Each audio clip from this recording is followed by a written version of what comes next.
World Cup is literally the most watched event in the world. Why are these events watched? The thing that we pour the most attention and energy into, play. Play is not about goofiness or whatever, it's about the relationship with the thing. You can only really be fully operating at your peak if you're in a disposition of play, which is like, I'm unattached to the result, I'm purely present to the act. The inner landscape, well, it's inner and outer coherence. So if I'm actually operating 50% of my awareness internally and making sure I'm in a good state of being, I'm present, I'm centered, I'm whole, and 50% external, how am I relating to everyone and everything simultaneously? If the mind is untethered and it's not connected to your emotions, which you experience through your body, through your senses, then your mind is just like wayward. A strong mind is great. Like, I'm very, very grateful for my mind, but it's not the most important thing about me.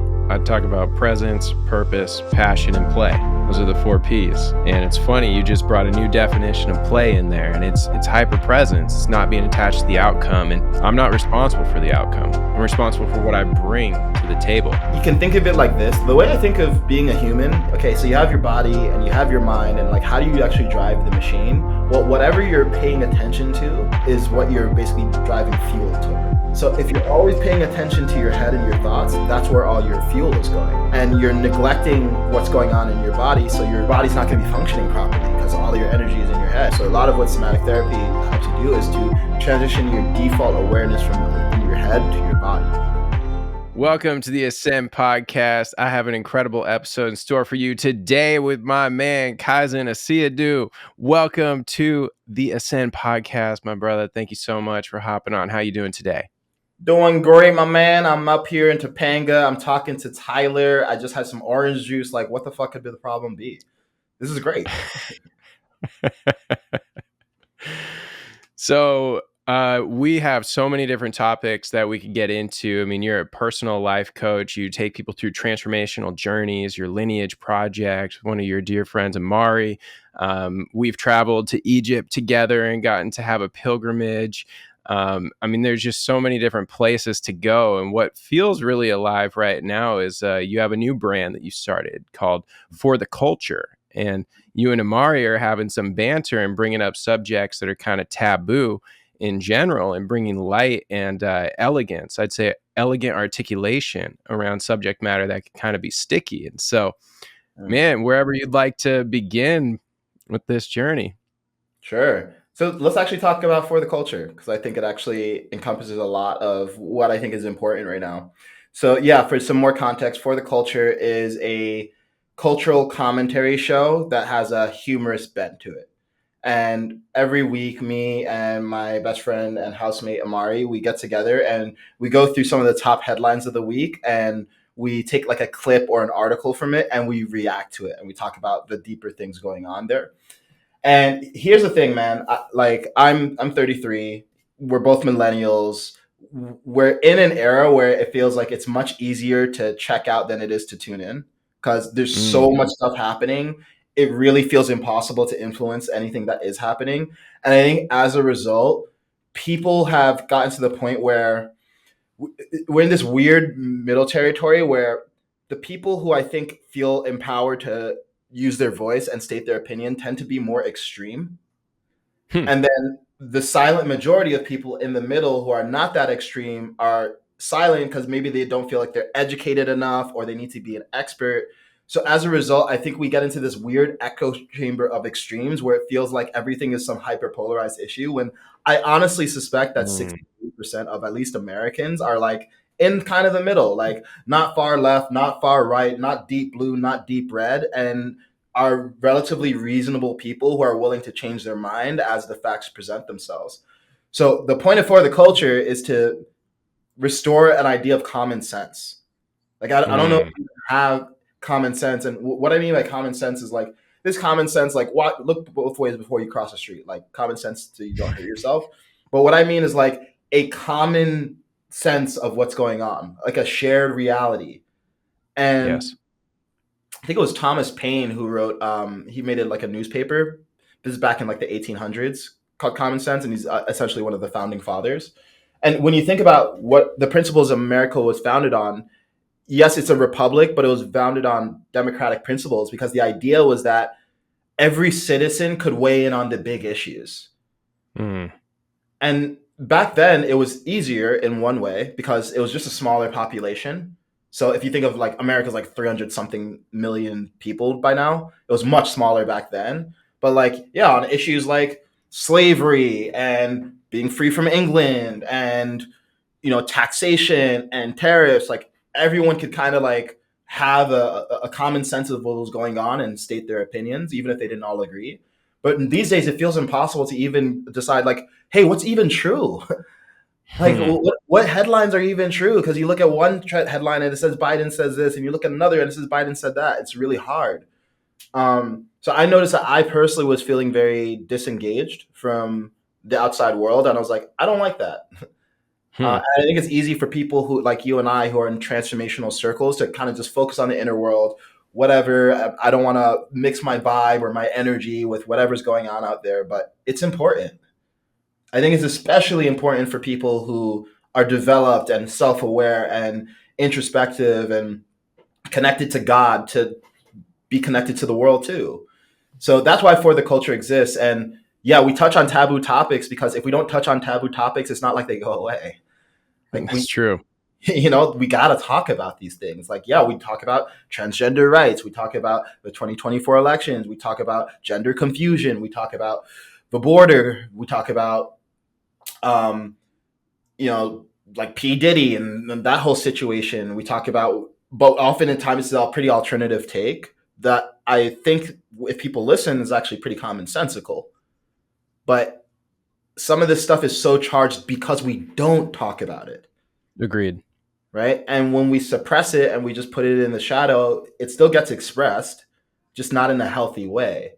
And it becomes the dinner table conversation that no one's willing to have, but everyone kind of feels uptight and defensive and agitated over. And nothing gets solved that way, man. It's like, Which is why you got to bring the humor into it, man.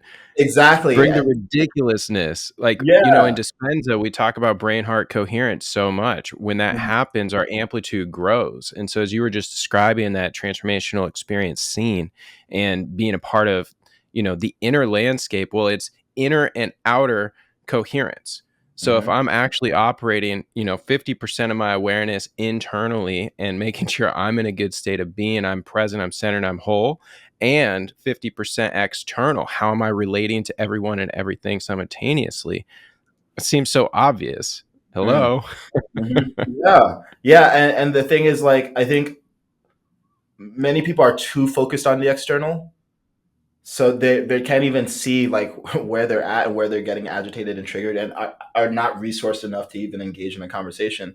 So for example, Mm, I mean, you and I, we went to Egypt together, and fun fact, we were there at the start of the Israel, Palestine, Gaza, Hamas conflict. Like we literally yes. were there at a time where we were not sure if we would be able to leave the region because things had just started escalating. This was in October of 2023. And we were in a group of people who had divided opinions about things, and every time there was a discussion about it, it got like relatively heated. And this is among a group of people who have like done a lot of work on themselves and like done a lot of work to master their emotions, and still it didn't seem like a super productive conversation could even happen about, Hmm. you know, Jewish, Arab, and Muslim tensions. So imagine that's happening there. Look at the rest of the world. Like it's the ability to have the discourse is broken down. So yeah, the reason why we're funny and the reason why we're edgy is because we want to make everything permissible to talk about. Mm. Yeah, we make titty jokes and dick jokes and black jokes, and nothing is sacred, right? Because we want people to like relax. We don't want everyone be on guard and like feel like they need to have a fucking PhD to have a conversation and be all heady. It's like we can have fun solving problems as a species. In Yeah, fact, and the irony of what you just said is that if nothing's sacred, actually everything's sacred, mm, right? yeah, yeah, If I take myself seriously, then I can't actually enjoy anything, and it just like everything implodes. hmm, You know, like the Bashar says, let's see, the first step to enlightenment is to lighten up on ourselves. yeah. Oh, I didn't know Bashar said that. I've always said enlightenment is just being lightened of the burden of self. Mm. So I guess Bashar and I arrived at the same conclusion, but he probably said it first. He But yeah, probably went to Harvard too. what'd you say? He probably went to Harvard too. Yeah, right. And he went to Space Harvard or intergalactic Harvard. Um, so yeah, I like that's what I think it is. It's like enlightenment is lightening the fuck up, lighten the fuck up. Yes. Like yeah, I'm not saying there's not such a thing as a serious topic, but we can still make it too serious.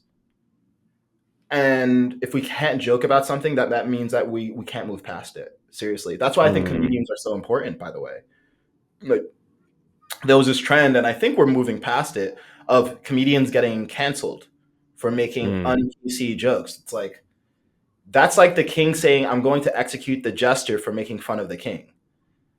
That's dangerous. The jester is the check on the excesses of structure and rigidity and order. Mm, They introduce that like a trickster introduces chaotic energy into the system intelligently and intentionally so that we don't get so stuck up and self-important. So that's why we're fucking funny. And some people they don't get it, right? Like we had YouTube comments like you don't qualify to talk about what you're talking about. It's like no, I'm qualified to have an opinion, right? I'm not saying it's the most informed one, but I'm not pretending to be an expert. Nor should you have to be. And guess what? Everyone gets to bingo. vote. And this year in particular, we're talking a lot about political topics because it's an election year. Actually, this is like it's like a super election year, by the way. There's like it's like 70 something major elections going on in the world. Like it's like huge transition Mm, geopolitically. Yeah, there's going to be a lot of world leaders who change or are put back in power or reinforced. So it's going to be a massive fucking shift. Like who the fuck knows what's going to happen after this year? Not just in America, but the wow. rest of the world.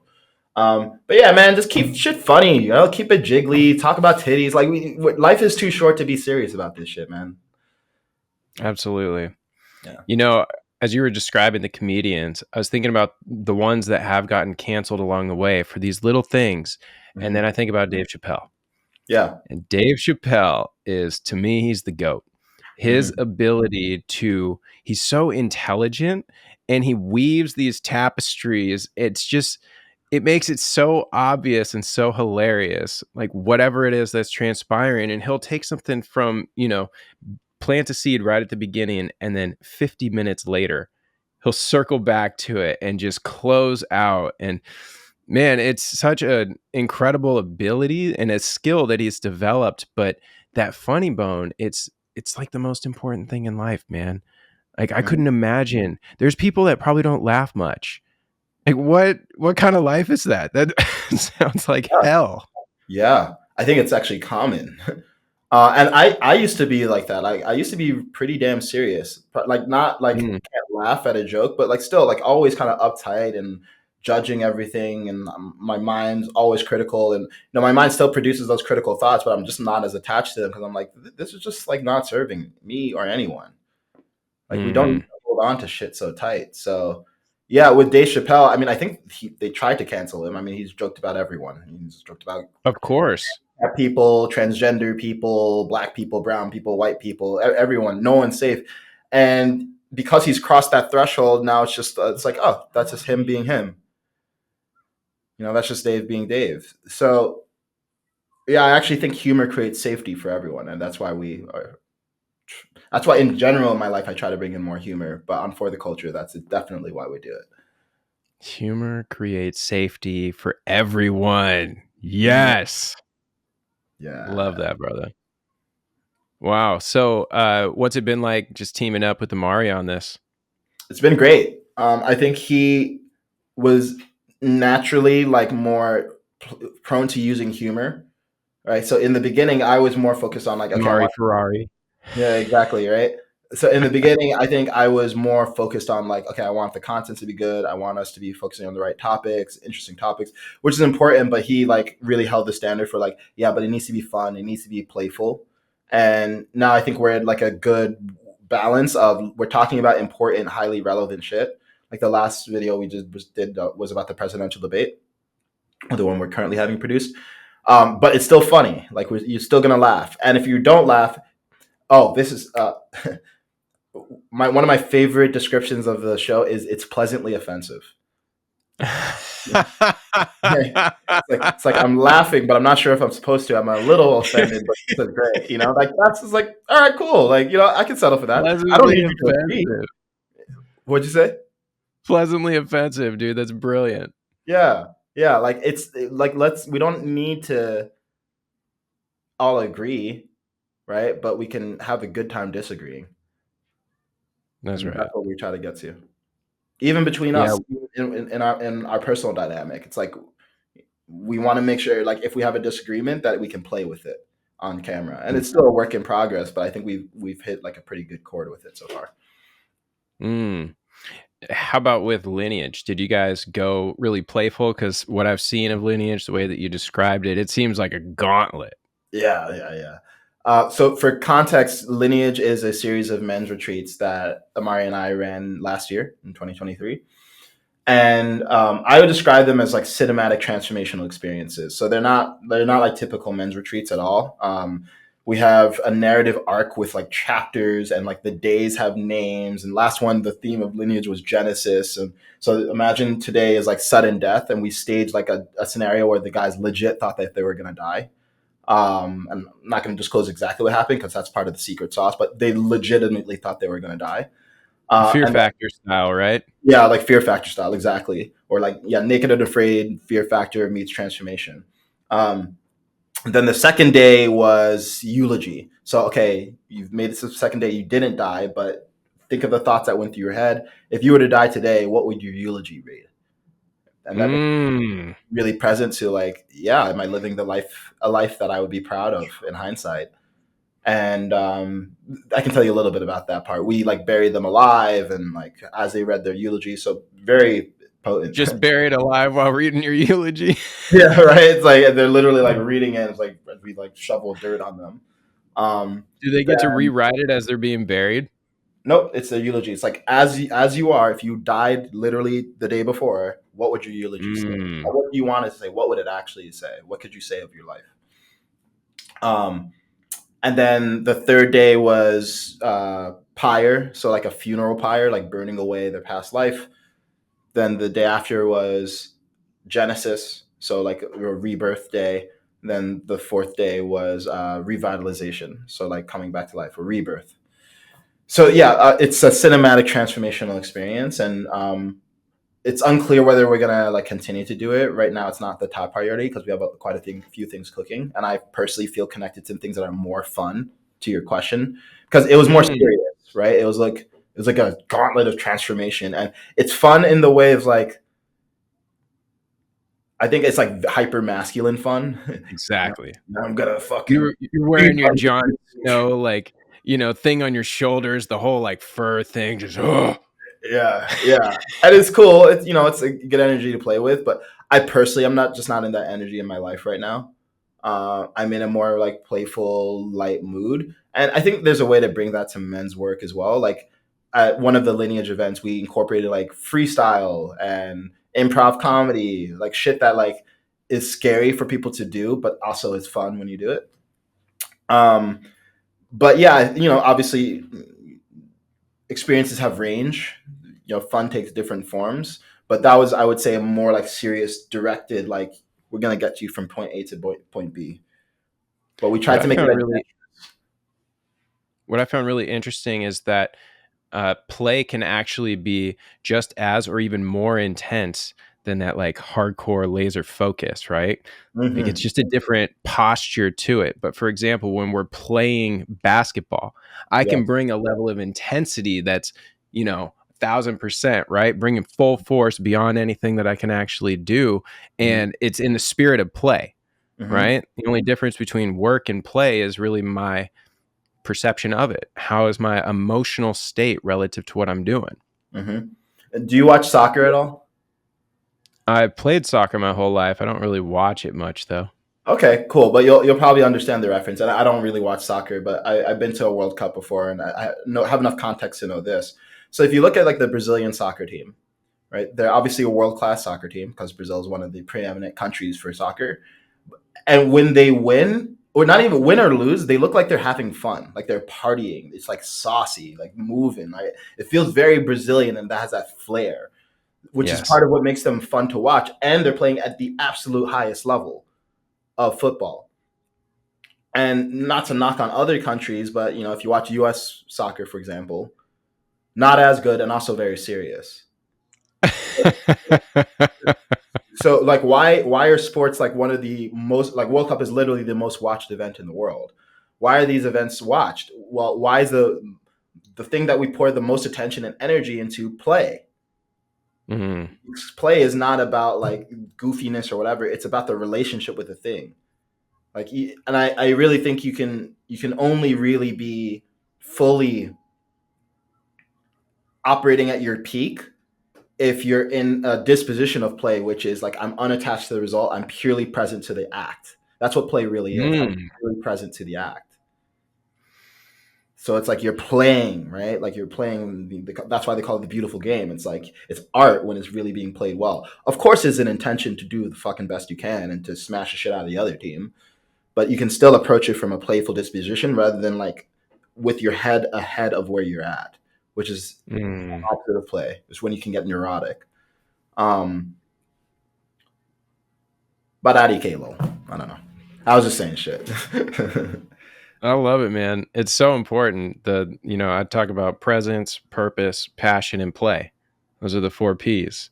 And it's funny, you just brought a new definition of play in there, and it's hyper presence. It's not being attached to the outcome. And anytime I do anything attached to an outcome, I set myself up for a disaster.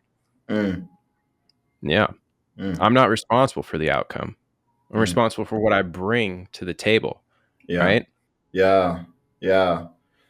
Yeah, actually, it reminds me. So I met this samurai, and I did like 2 sessions with him. I want to train under him again, but it's proving more difficult than I thought.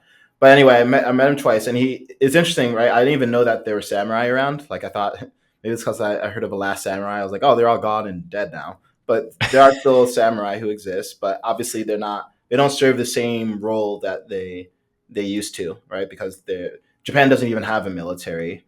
They were kind of abolished, and there's a whole bunch of history. But he taught us a lot about the spiritual principles of being samurai. It's actually a deeply spiritual lineage Hmm. of taking care of your body, but also understanding like energy.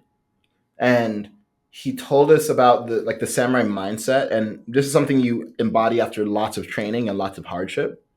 What he's telling is like, yeah, basically the samurai mindset is you literally only focus on doing your best. Everything else is whatever. And Hmm. he said as a result, he has no stress. He said, literally, I don't experience stress. I'm only Boom. focused on what I need to do. And whether you believe he experiences zero stress at all. I mean, as a Westerner, I find it hard to believe. Not that I don't want to believe it, but I'm like, what? Zero stress, bro? Like, what? Never? But think about it. Like, if you train for decades in some of the most brutal conditions and you learn that the only thing you can control is your input and you have to let go of the rest, it's like, yeah, you wouldn't have much stress and play is not stressful. Bingo.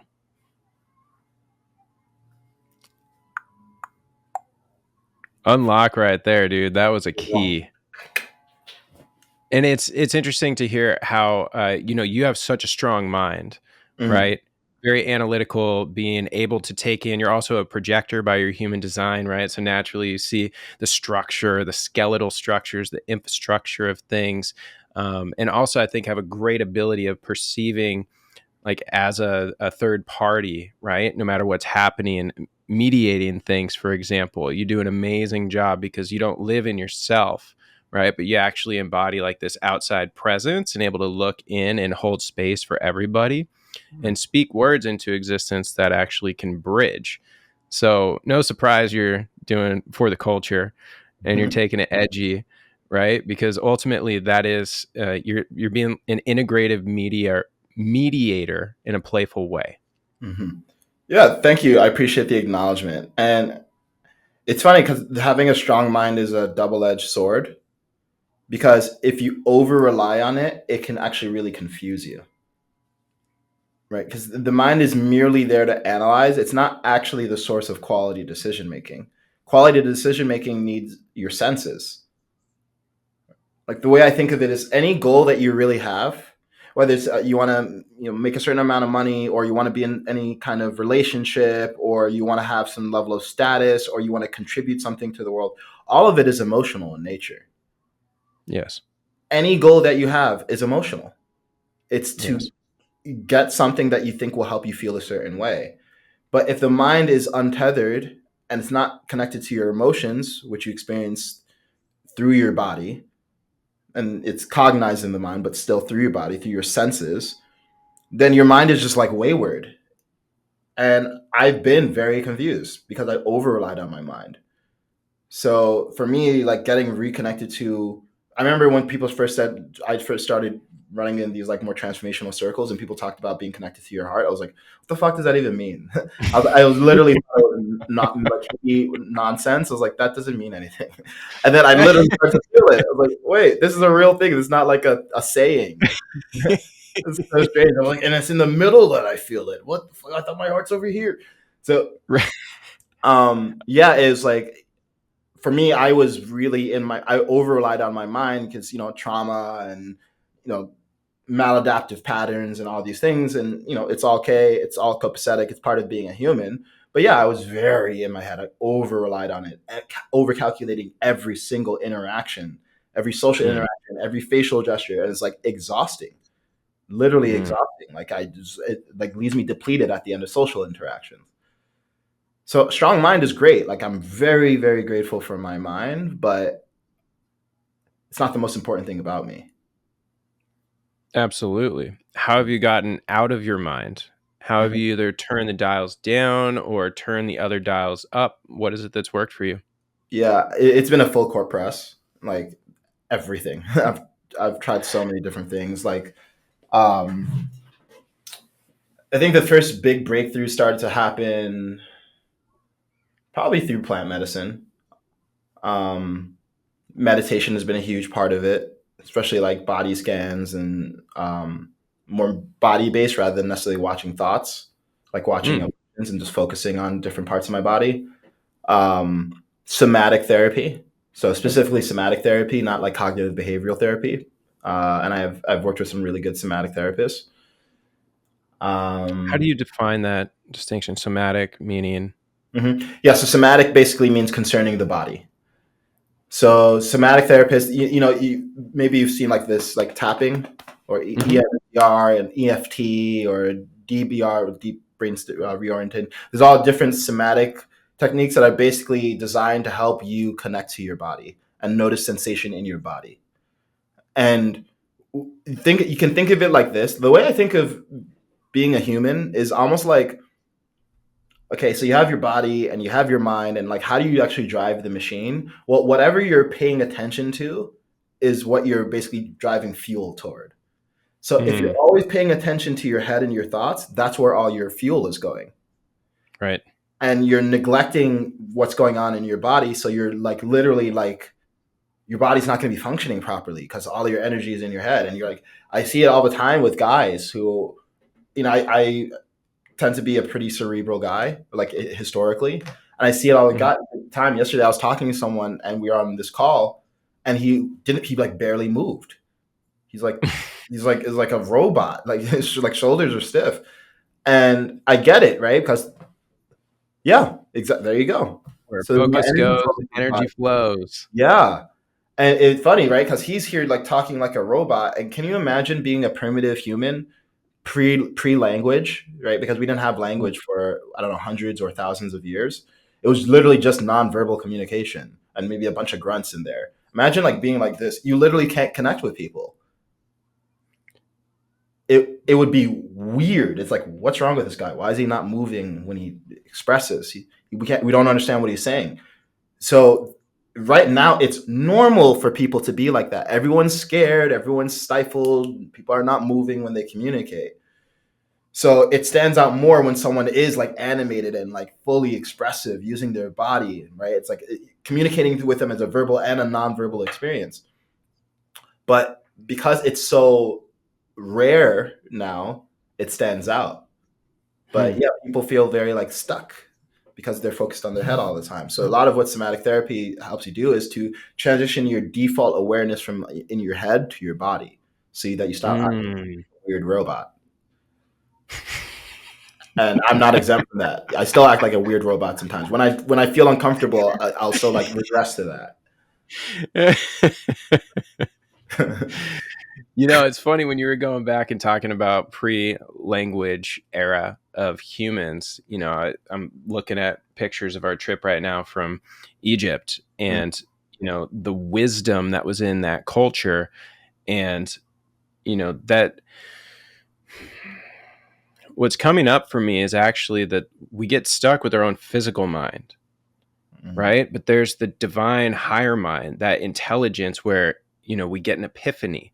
We feel like we're speaking telepathically. I'm sure you get this with Amari all the time, right? You guys could finish each other's sentences, like same jokes. You got the same punchline, right?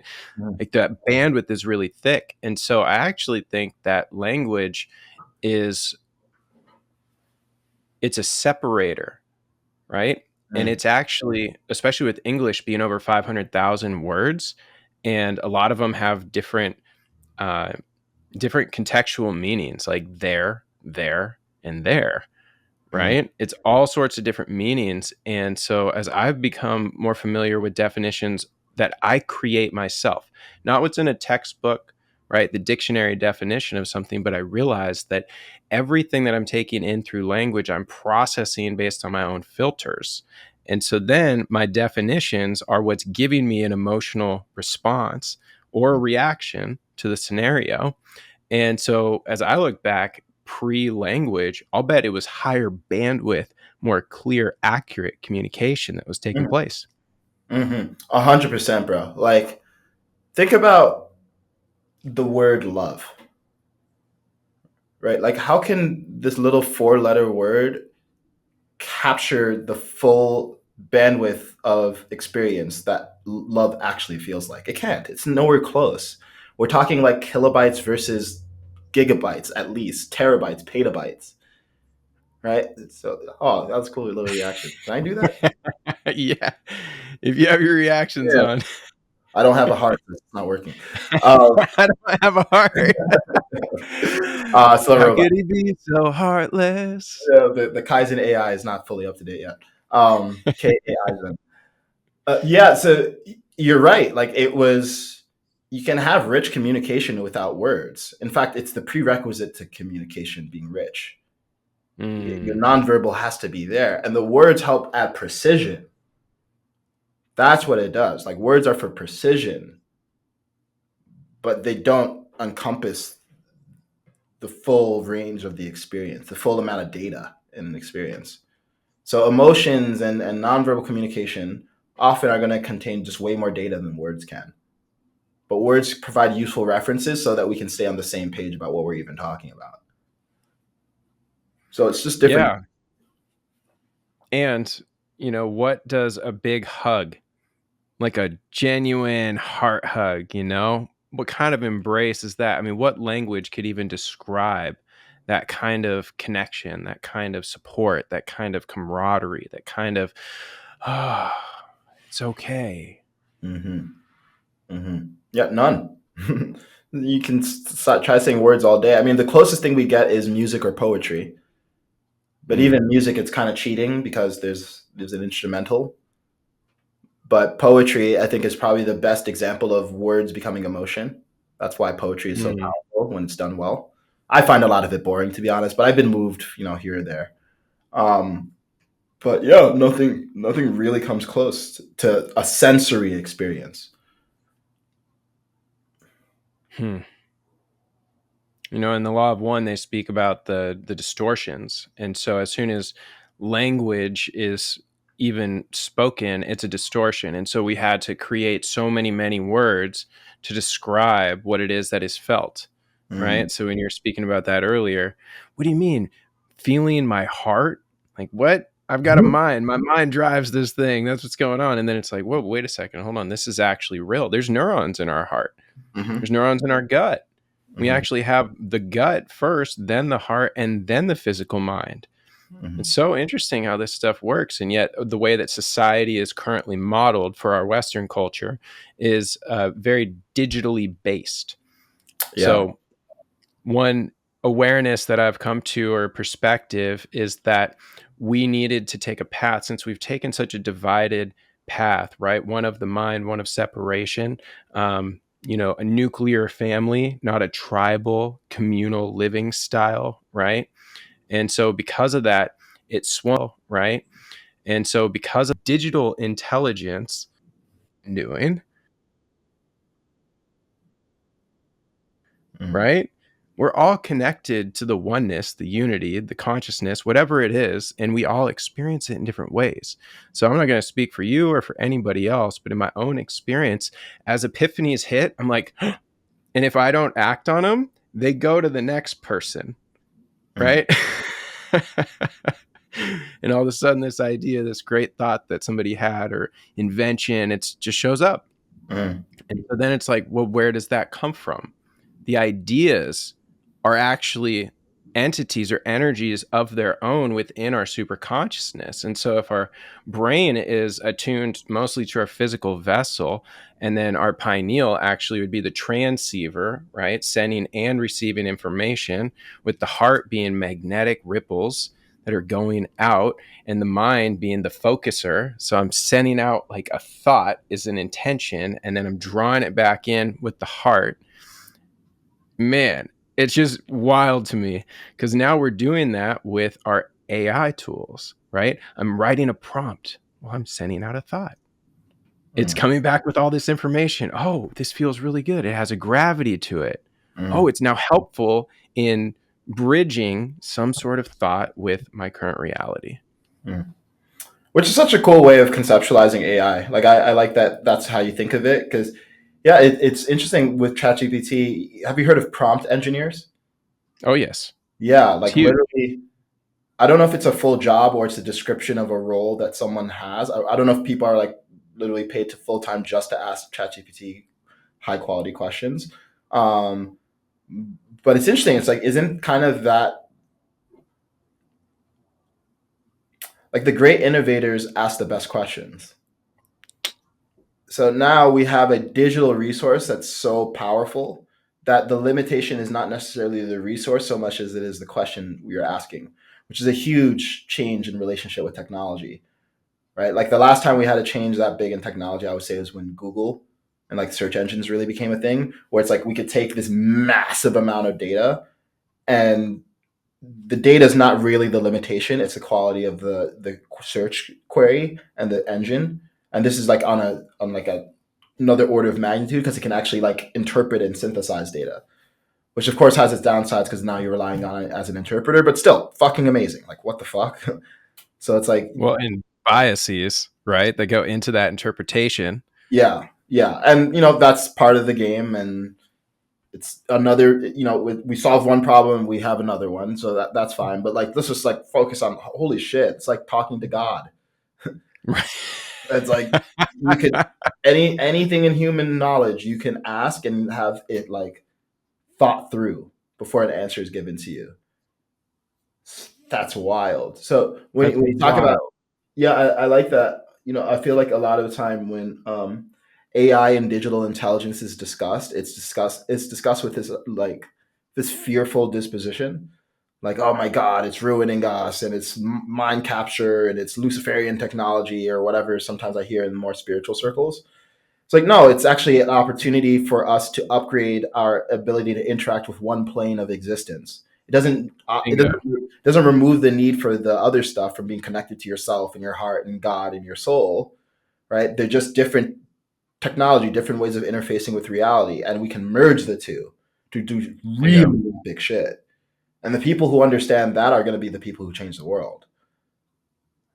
So personally, I think there's the issue with AI is not an issue so much with AI, so much as a relationship with AI that we have. Like we are too stuck on our phones. We're too stuck in our heads. We're becoming lazy in our thinking and our creativity. And yeah, with AI, if you've decided to abnegate your authority and sovereignty, yes, you can do it even more now. That's what Mm. technology basically makes it easier to do. It makes it easier to not be sharp and survive as a human. It removes survival of the fittest. Wow. So then if we're not strengthening the whole picture, right, the analog and the digital, then we're going to swing our pendulum to one side and find atrophy on the other. Yeah, absolutely. I mean, and I say this in the least misanthropic way possible, but the average person is not an impressive physical specimen. They don't Mm, have to be. They don't have to be. Go to an airport. You see how many people are like really overweight. You could just see that their life force is just like diminished. Well, yeah, we're yeah. not in the wild. You don't have to be super present and connected with your senses to survive. So why would you be? Right? Well, You have to actively personally, go out of your because way. yeah, I want to choose my pain, Yeah, right? me too. And be selective. I mean, I hit the gym before this, man, 4 days a week now. This is week 8 Fuck yeah. complete. Fuck. Yeah. There we go. It's Yeah. been an absolute game change, man. The entire physical vessel has shifted, the internal landscape, the way that I feel, the level of bandwidth. I mean, at the beginning of this interview, I wasn't feeling too sharp. I didn't get much sleep, and just kind of tired. But like it's starting to, the gears are starting to churn. And you Mhm. always help me to, really step into kind of a next echelon. It's one of Mm. the things I really appreciate about your style, and you're learning how to smile. Each and every day, we cultivate a child. We got to give birth to this kind of new earth. The freestyle, that's what we be doing. Absurd Oh, out here, we got to make them laugh. Yo, we having so much fun. Yo, we having a blast. Yo, Topanga, she was a hottie. And guess what? Kaizen's like, I'm going to move there. It's godly. So I'm looking around at all of this beauty. What we going to do? Yo, find me a cutie. That's mm. right. Gotta find the queen up in here. We got the team building, growing. We be thriving, keeping it growing. We be live in. You want to grab the mic. Yo, Kaizen, what you want to do tonight? Yeah, we understand that this podcast ain't at the end, so I'm going to take it round to the bend. Yeah, I'm here with my friend, it's Tyler, and right now we going up higher off the top, and I'm never gonna drop. I'm gonna bring it home, and I'm never gonna flop. Oh, we freestyling on this. You didn't expect this, while it's honest. Yeah, and I keeping it honest right now, feeling like the hottest, sitting in my red coat. Am I gonna go? Nope. And I'm gonna keep on going. Oh, nope. Yeah, I came out of nowhere. Yeah. I was like, shit, we're doing this right now. But Dude, thank you. that's That the was thing fun. about freestyle, man. That was you catalyzed me a lot, man, back at Burning Man, 2 years ago. That was a huge deal. Mm.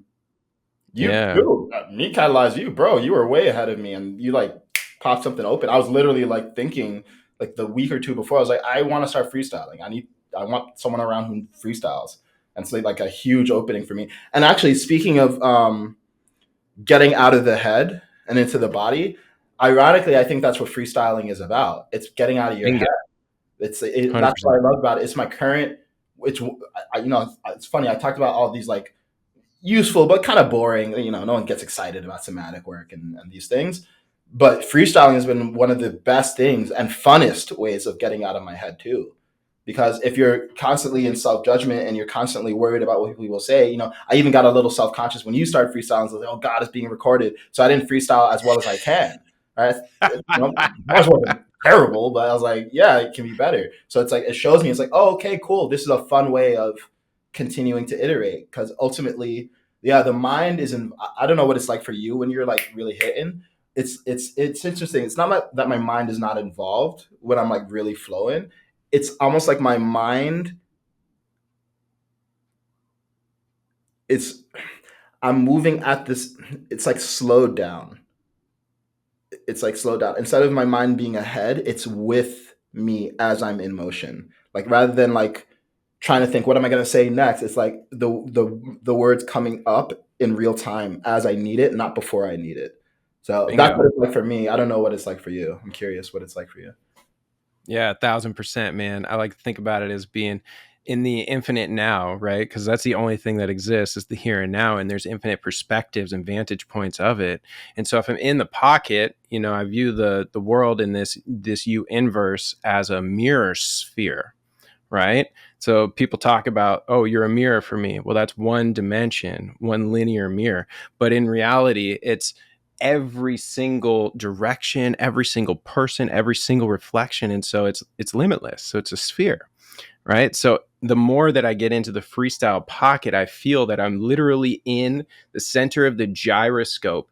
And then what I can tap into expands as I turn off the physical mind, and it becomes synergistic, right? The higher mind actually taps in, and it's like, okay, what's actually coming through up here that's the highest and best good or most playful, right? Like Mhm. that's what arrives with freestyling. And like right now, I'm not in my mind, right? I'm allowing my mind to flow through, right? And the ideas that are flowing through. So, Mhm. Mhm. Yeah. yeah. Yeah. That's cool. That's cool. It's interesting to even try to describe what it's like. Because if I were to try to describe what it's like to the version of me 5 years ago, it literally wouldn't make sense. It does sound like gibberish. It's like, yeah, if you're always in your mind, how can you know what it's like to be out of it? If you've never felt your heart, how can you know what it's like to be in it? Mm, If I couldn't, I used to not be able to cry. If you're not able to cry, how could you understand what an upswell of emotion feels like? mm, If you're in your mind, how can you know what it's like to be moved by the music? mm. Literally have your body moved by music. I remember the first time that happened, I was like, what the fuck is this? I didn't understand what that even meant. I thought it was just a thing people said. So Wow. What did it feel like? it literally felt like my body was just doing stuff without any kind of premeditation on my movements. Like literally, I remember it was like lightning in a bottle in Mm, 2022 ish, somewhere around there. And yeah, I was dancing better than I ever had in my life, and in a mm. different style than I ever had in my life. And it's like my body just like, oh, where's it going? There it is wild. And that's kind of like what I think freestyling can feel like when you're like really in a zone, really in a pocket. Bingo. It's like, oh, I'm just flowing out consistently. And that's why it's so exhilarating when you're like really in it. Or for me, when I'm like around people, or I'm in a very potent environment like Burning Man or wherever, that's when I like really get my best stuff out. Mm. 100%. It's that co-creative tapestry. How can I actually allow my soul to shine through and connect with you? Mm.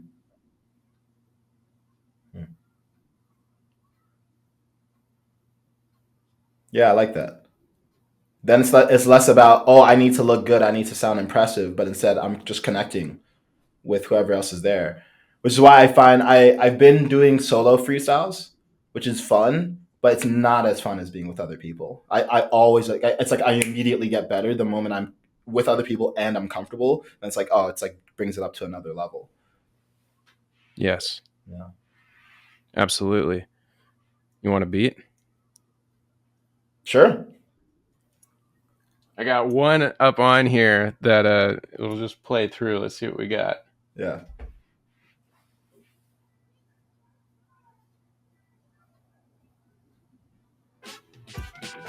Can you hear it? Mm-mm. No. Dang. I think it's my mix settings. Yeah. Rodecaster 2 is failing us right now.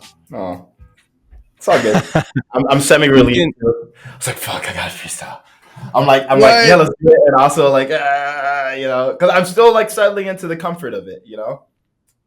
I'm still You settling. don't settle into comfort, bro. You know this. The Well, comfort comes through expansion, yeah, right? The polarity swings. That's where I'm comfortable within this certain boundary. Oh, it went over here. And that's what causes us to grow and actually hold a greater capacity. that's fair. Our mana increases, our mana bar grows. Yes. Like, so now this man's preaching back to me what I say. So now I have. You're right. You're right. It's not about being comfortable. It's just about being willing. At the end of the day, but I didn't say I wasn't willing to do it. I was just, there's just like a natural, like it's a vulnerable thing to freestyle. There's a natural, like, oh my god, here we go. And then there's either the relief of not doing it, but it's not as satisfying, or there's the relief of doing it and going through it. So I'm just naming what's there because we're human. Yeah, dude. Okay. You want me to throw on some beats here real quick then? Whatever you want to do, man. Sounds great. Let's go. Do you know Tundra Beats? The name is so generic that I'm not sure if I've heard it before or my mind is saying it's heard it before. Oh, dude. He's like 22 or 3 years old and makes the most awesome beats. Mm. He's like a Spotify, SoundCloud, or something. Yeah, all the above. YouTube, SoundCloud. All right, so let's see. We'll do a little screen share here.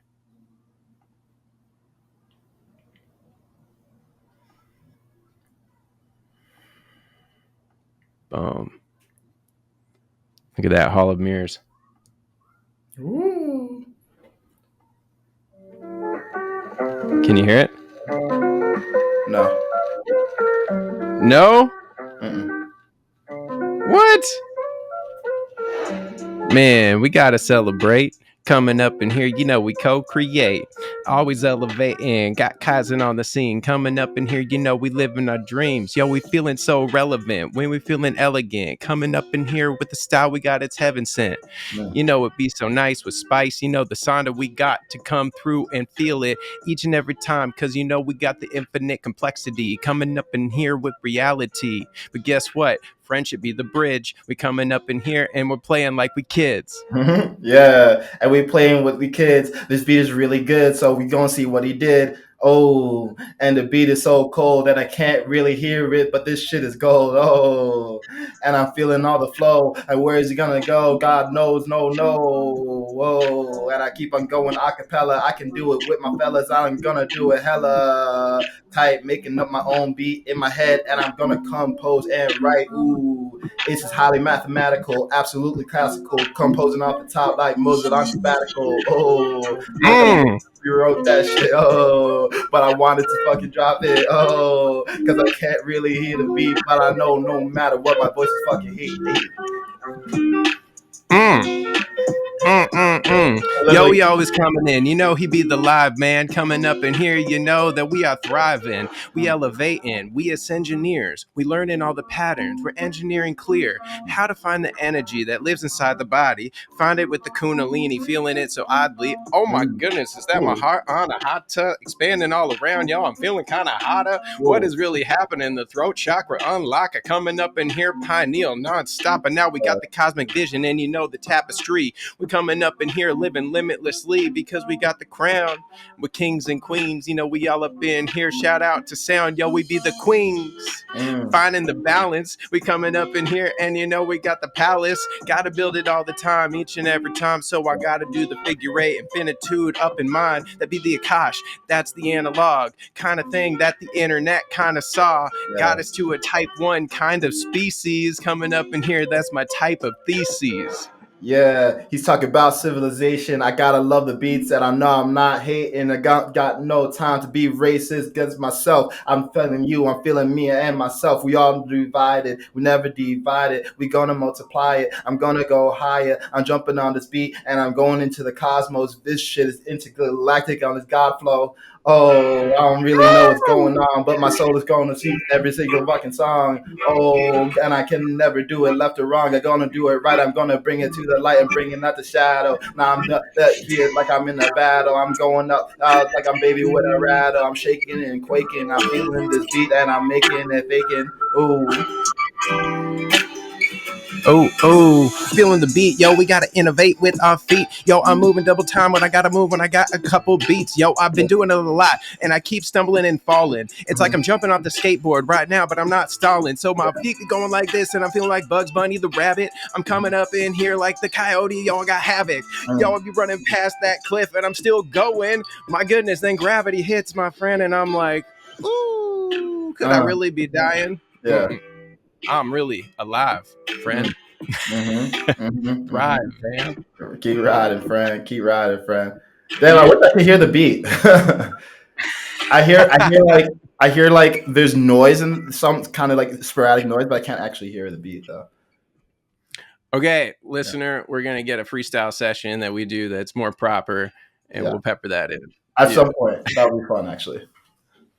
As an addendum to the episode. that's right. Yeah. That's right, dude. Well, that was sauce, man. Especially if you're not being able to hear the beats. Mm. Wow. Yeah. I kind of just assumed what the timing was and was like, all right, let's just throw something on there. Yeah. The other part is if you wear headphones, you won't get the interference. But right now there's cutoff. Like if I speak while Uh, you're speaking, it actually cuts it. Got it. That makes sense too. Yeah.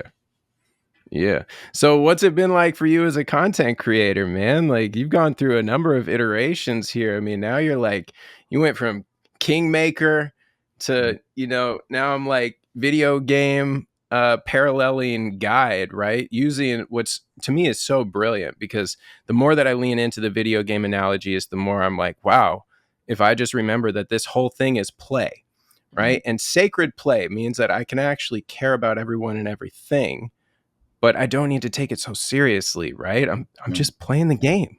How do Mm-hmm. I get good at this game? Mm-hmm. Mm-hmm. Um, yeah, I actually haven't really incorporated the gaming stuff so far in this conversation. So let's do that shit right now. So we're gonna upload and update the kind of way I communicate.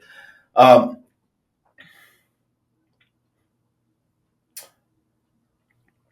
it's interesting looking at my arc as a content creator because I actually started off making gaming content.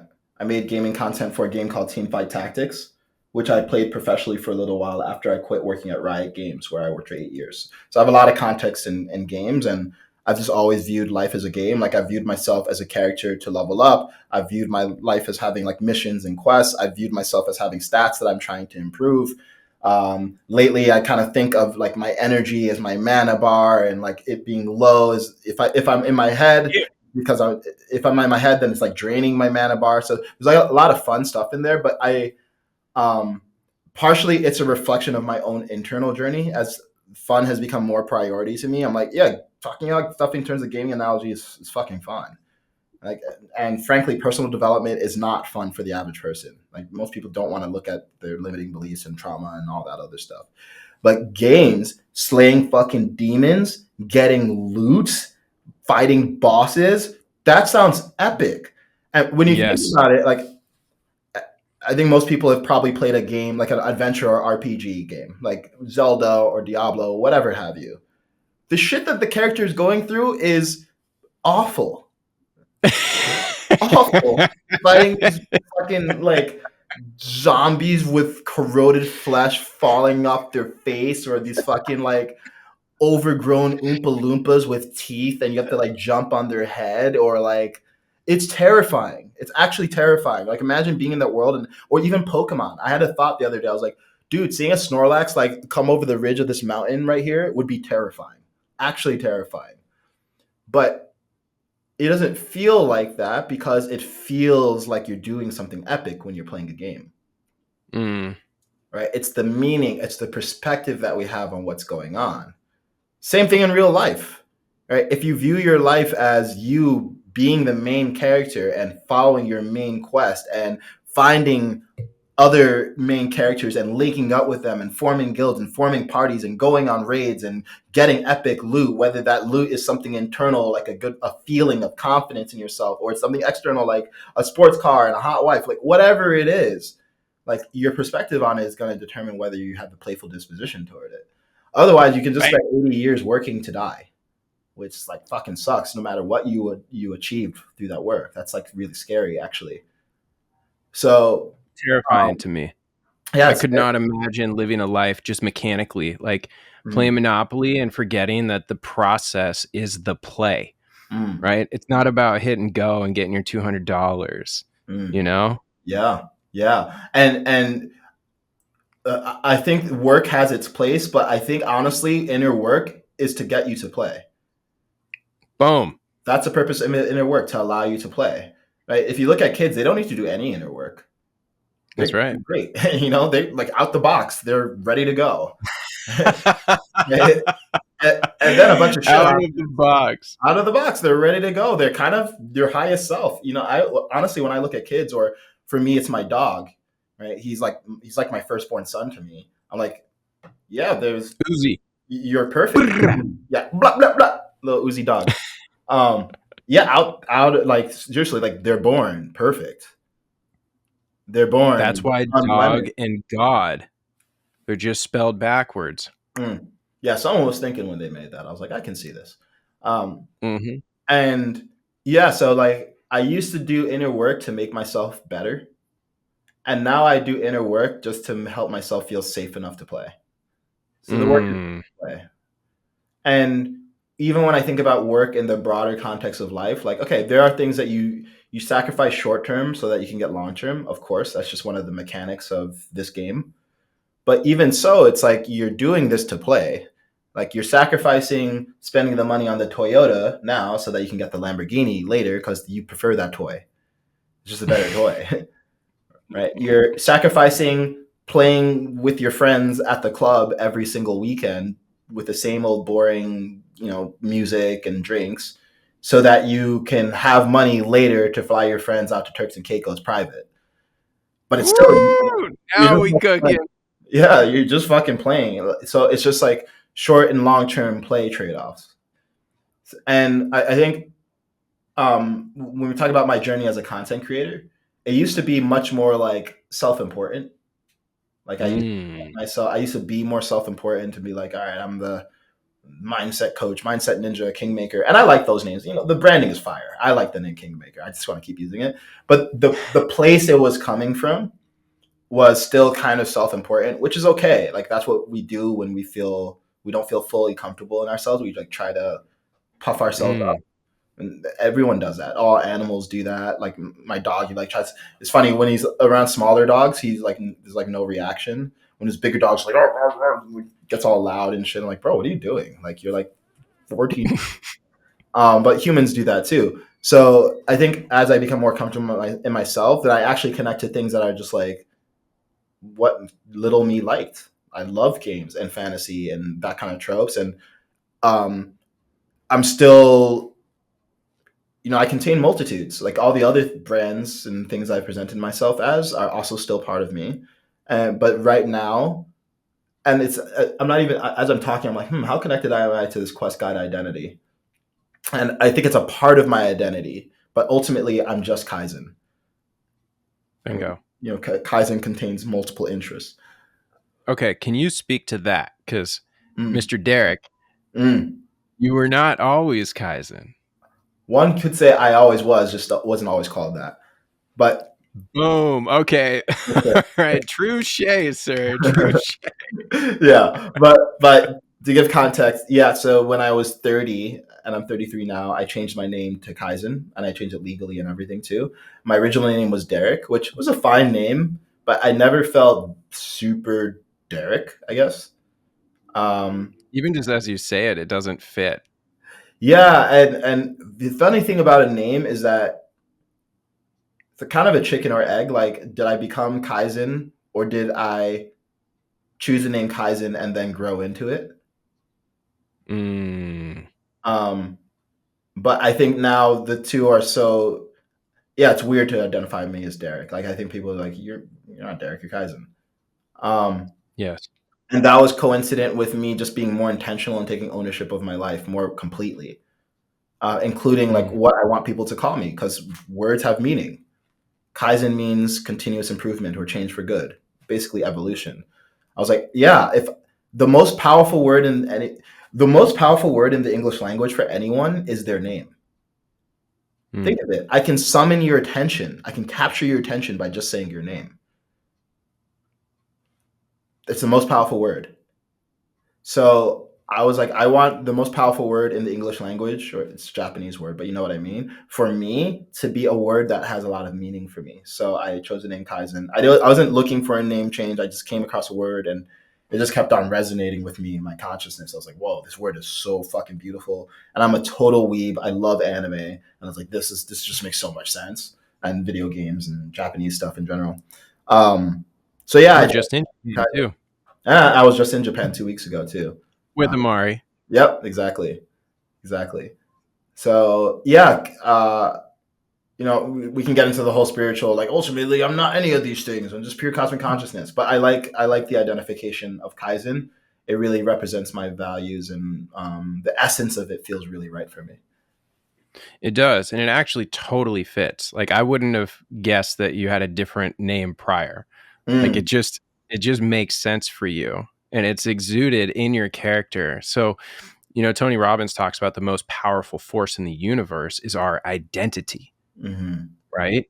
And so you just labeled it. It's our name is the core piece of identity, right? And all the assumptions, assessments, judgments, everything of everyone's stories, personally and externally, being woven together into who or what is this thing that I'm interacting with. So you're speaking to somebody who's had all sorts of different monikers. And as I'm stepping more into music production, right, more into the actual music scene, doing more than just like freestyles, but like actually putting together stuff, cultivating stuff, co-creating. Um, it's really interesting because the podcasts, right, personal brand, of course. But with music, it's like, oh, have a pseudonym, right? Fractal, Hydro, Freestyler, Passionator, Mm. right? Recent one is Dr. Drake. That's funny. That's definitely funny. Although I'm not sure if Drake is the best branding right now, unfortunately. They not like us. Oh God, They not like us. what's what's he doing? Oh, you haven't been following what's going on? Dude, no, I don't follow. The only way that I'd be following it is if I pick up one of your pieces of content on Watch for the Culture. Oh, it's so funny that someone like you who's like a dope freestyler has no idea what's going on. Like literally the biggest hip hop news like ever, pretty much. Um, What? yeah, this is shocking. Wait, do you know Kendrick and Drake were beefing, right? You at least heard that much. Yeah, it's well, they're beefing. Yeah, Yeah. yeah. I mean, Biggie and Tupac beef too, but they took it a little too far, or the people around them took it a little too far. yeah, it's not like that at least so far. I think it's like cooling off now. But yeah, I mean Drake, he just looks like a clown after it. Like Kendrick, basically the last diss song that Kendrick released was a certified hit. It's like last I checked, it's like a 500,000,000 plays on Spotify. It's like a big song, and Yeah. it's totally embarrassing for Drake. So, but I'm Well, I kidding. Dr. Drake is still a cool name. You, I personally don't care about what the number one artist in the world, like what, how is he the number one artist in the world? That makes no sense to me, man. When I listen to it, like the degree of consciousness, I saw The Weeknd perform here, right, in Dallas, and my niece was so excited because she's so into it. And so my niece and nephew came up from Houston and stuff, and we went and saw it. And I'm like, this is the closest thing to a Michael Jackson performance that I could ever imagine. It was magical. mm. And you know how we are with language. So, of course, I was deciphering, and I'm like, this is so egocentric. Oh yeah. Oh Oh, yeah. yeah. And pop stuff tends to be so egocentric. So, what I'm attempting to cultivate here, not attempting, what I am resonating and beaming out is making consciousness cool. Mm. Yeah. Yeah. Ethnocentric way of living, spirit centric way of living. I go back and forth on this, honestly. Um, this is actually an interesting discussion to get into because I agree with your observation. My takeaway is a bit different, though. Um, Ultimately, I don't think music and art are about trying to demonstrate something. I think music and art, at their best, are purely authentic. They're just authentic. Bingo. It's not about like high consciousness, low consciousness. It's just authenticity. And that is the thing that resonates most powerfully with people. So, one of my favorite rappers is Future. Totally egocentric, absolutely toxic. He's totally a misogynist. I fucking love his music though, man. Because guess what? There's a part of me that just likes the dark stuff. I'm with it. And I'm okay with that. And it's also not for everyone. Like when people are like, I don't like Future. I'm like, I get it. That's okay. And also, I'm gonna listen to him without shame, and I trust myself not to act out some of the stuff that he's saying. And I'm aware of the influence it has on me. So I just like sugar, just don't take too much. So when I listen, you ask the question like, why is Drake so popular? It's because he meets the world where it's at. True. People like him because he feels like he's giving them what they like. He's not trying to teach them, he's not trying to enlighten them. He meets the world where it's at. And I think for me, the end goal of enlightenment is really just to be at home in the world. Just to be Mm, at home in the world, not trying to be something, not trying to be a guru, not trying to be a mystic, not trying to be free of all my traumas and limiting beliefs, but to literally just move with a total sense of comfort. Like I'm okay with who I am and what the world is. mm, And then, some people, it's their role to like elevate consciousness and make the world like, I'm not saying we should settle for a world that is, where it's at right now, but we can't change the world from a place of rejecting it. 100%. So even when people say like, "Oh, Kendrick is so much better than Drake," it's like I don't know what better means, but I know why more people listen to Drake because it's more relatable music. Of course. That's it. So Kendrick has a skill set that is immaculate. His delivery, his poetry, the way that things come together, but like it's definitely not as just like melodic flow kind of pop culture based. Like he's grown up almost despite or in spite of his abilities, his technical prowess. yeah, like bro's just playing his position. Like he can make. Like, evidently, he just made a like a club bop. Ironically, it's about shitting on Drake, but it is a club bop. But I don't find Kendrick as enjoyable to listen to on average. I still listen to his stuff, but I listen to Drake way more. And I'm not like a big Drake stan. I like Kanye more. I have several artists who I like more than Drake. But You listen to these really big name people. oh, for sure, that's my primary. Interesting. Yeah, yeah, primary.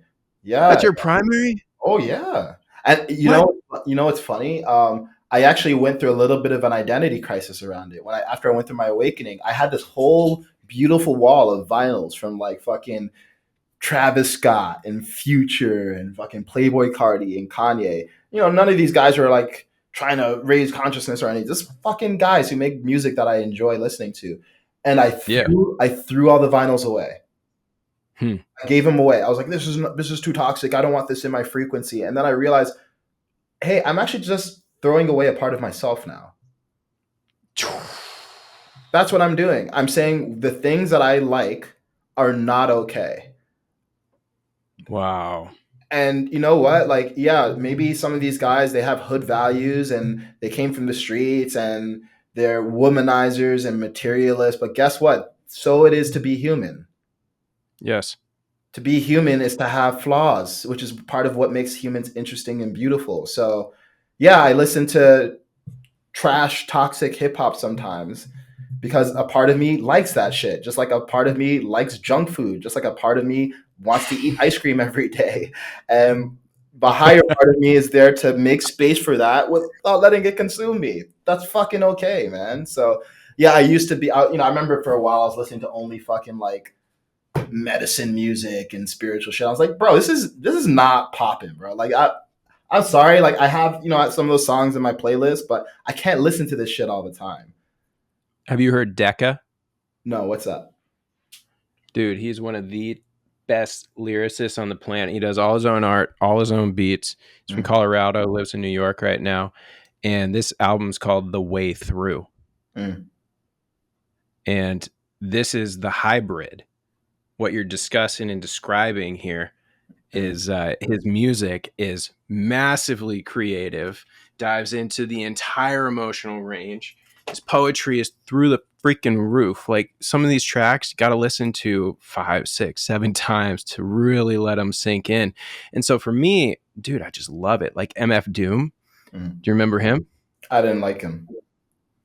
What? Yeah, I just found him unlistenable. I was like, this is just doesn't do it for me. And at the Yeah. same time, I understand why some people do.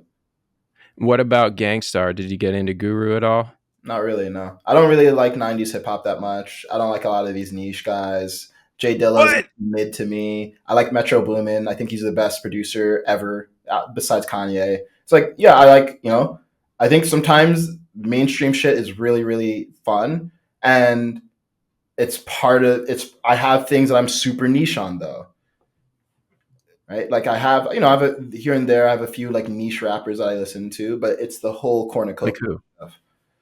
Um,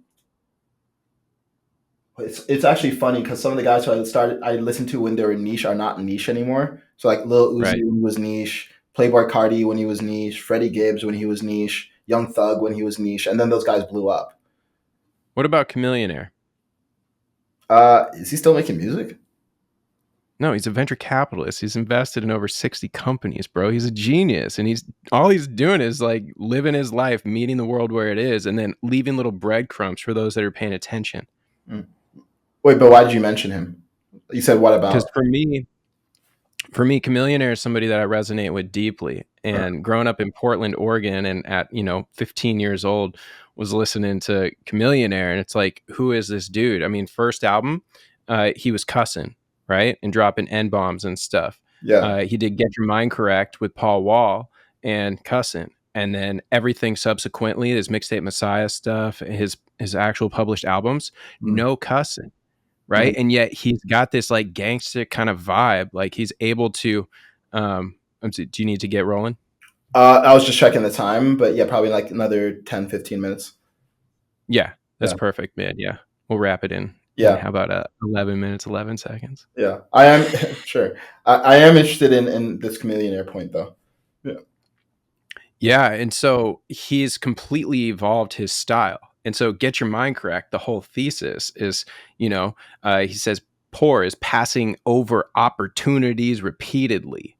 Ooh, I like that. Damn. Right? Write it on a piece of paper. Only thing I see is paper, paper, paper chase. A better thing for me to be. Now my services ain't for free. Make that money multiply. Woo, woo, woo, woo. Yes. And then there's like, good morning.